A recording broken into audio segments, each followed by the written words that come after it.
Hello and welcome to our next NAP. NAP stands for Nonprofit Auditor Points, and I'm Irina Ryshkova, your nonprofit auditor. I designed these NAPs to help nonprofit community with explanation of some accounting and compliance regulatory questions and issues. These NAPs are not authoritative. That's just me sharing my experience of many years to be an auditor with nonprofit community. Okay, let's start. Today, I would like to discuss segregation of duties. I know if you a nonprofit and involved in any finance accounting department in nonprofit, you've heard of segregation of duties.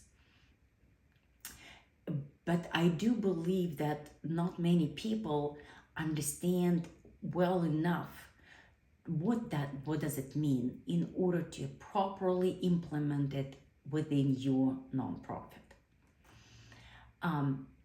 What I would say that segregation of duties, it's a basis for any internal control procedures. We also understand that nonprofits typically, when you large your nonprofit organization, you have more manpower, you capable to implement segregation of duty better. However, it's a very common misconception that if you're a small nonprofit organization, you cannot have a good segregation of duty.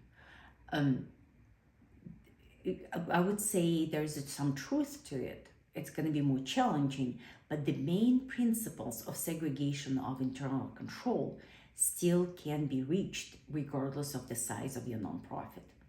And the main source of the manpower and segregation of duty, it's also your board members. And therefore, you should have sufficient amount of people to have some segregation of duty that will provide your organization some mitigation of risks that something can be misappropriated, lost, or stolen. Okay.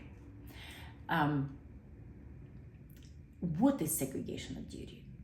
Segregation of duty is the practice of dividing key financial responsibility among multiple people to prevent a single person from having unchecked control over financial transactions.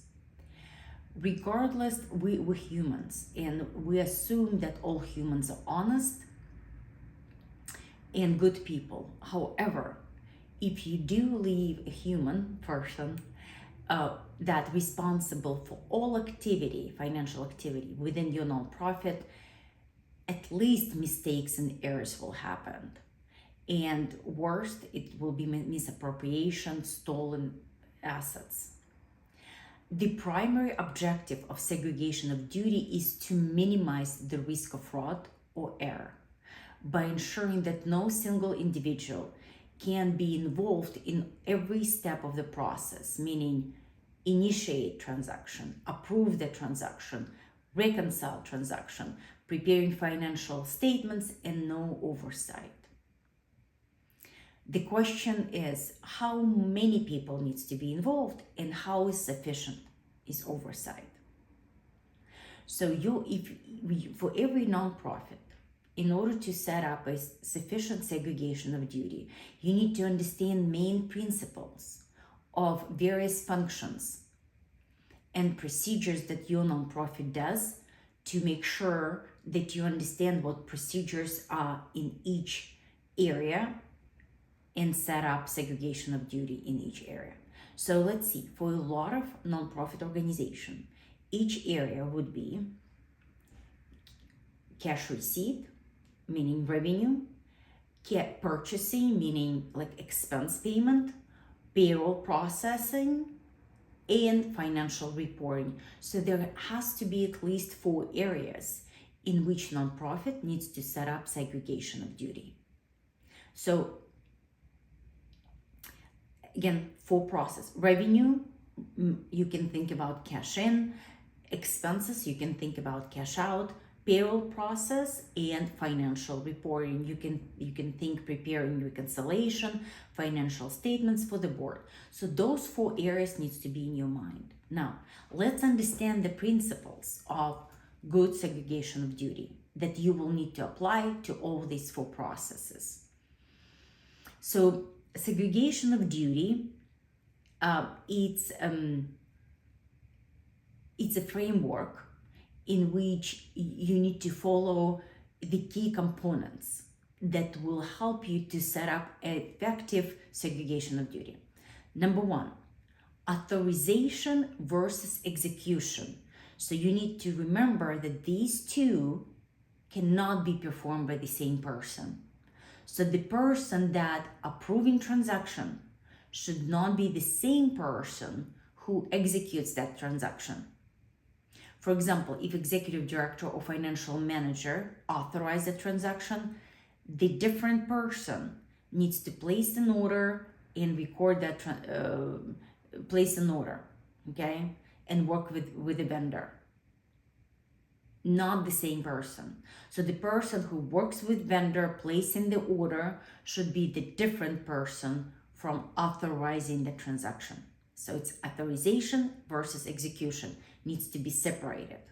Number two, custody versus record keeping. Individual that's responsible for handling cash or inventory should not be responsible for recording these transactions in accounting system. For example, if your organization has a lot of inventory, and person who are responsible for counting inventory, managing inventory should not be the same person who records amount of inventory in QuickBooks or other accounting system that you use.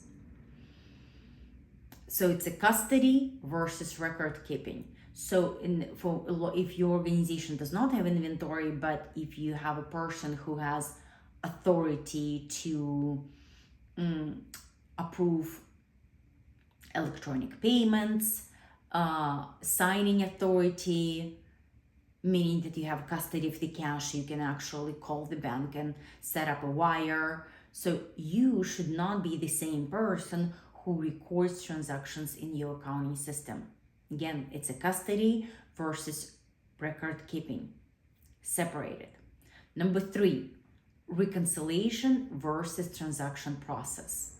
A lot of time, unfortunately, we do see the same person that records transactions perform bank reconciliation, accounts receivable reconciliation, prepaid reconciliation, net assets reconciliation. There, it has to be different people.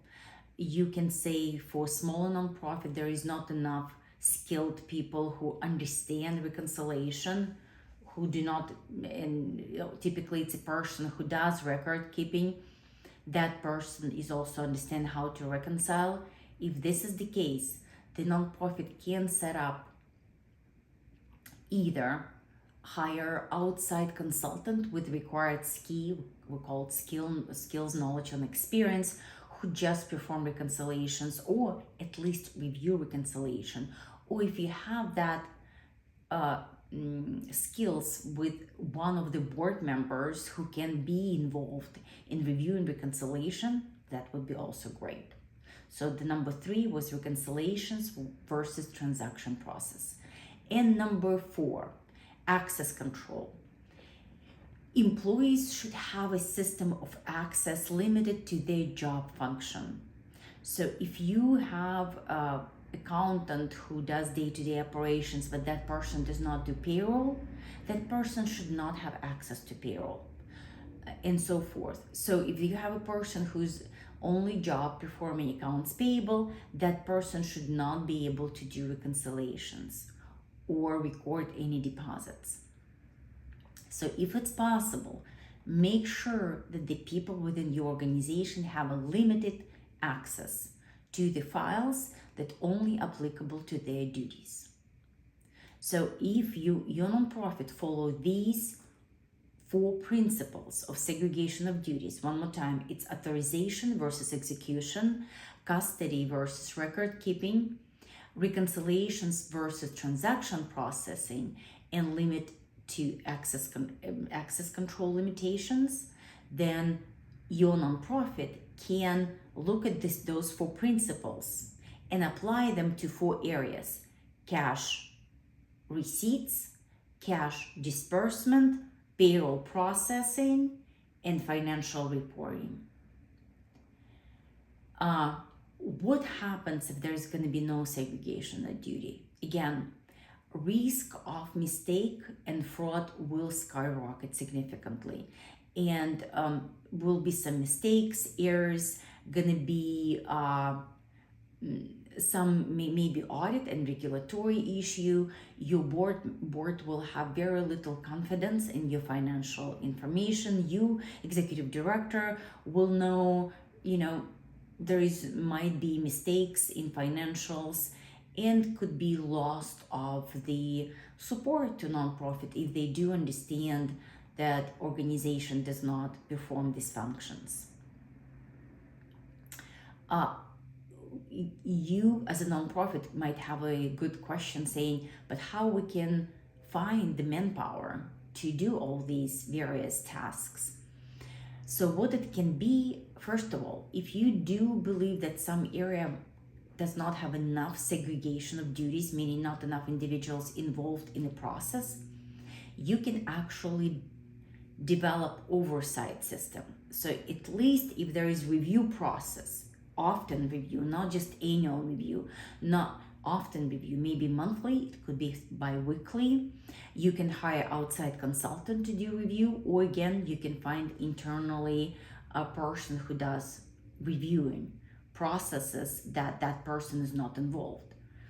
Another good solution will be cross-training employees. For example, you can find person from operation, not related to accounting, but that person can actually perform some functions such as checking vendor numbers, or do some work. You can cross-train that employee to participate in the process. And again, you can use technology. People can use technology to find unusual dates, unusual bank reconciliation can be performed automatically, and then you just need to review them, that's all. And lastly, you can also perform external review. You can hire external accountant to do review. You can hire consultant to do some specific checking your accounting records, or you can define full scope financial audit. To conclude, I strongly believe, as an auditor with many years of experience, that if your nonprofit sets up segregation of duty that works for your nonprofit, does not need to be super sophisticated or complicated, but at least there is some level of oversight of segregation, and that system is reviewed and improved and changed annually at least, then your nonprofit will protect itself from the fraud, mistakes, and dishonest behavior. Thank you so much. Thank you for listening, and thank you for being with me today. Once again, I'm looking forward to see you for our next nap. Have a wonderful day.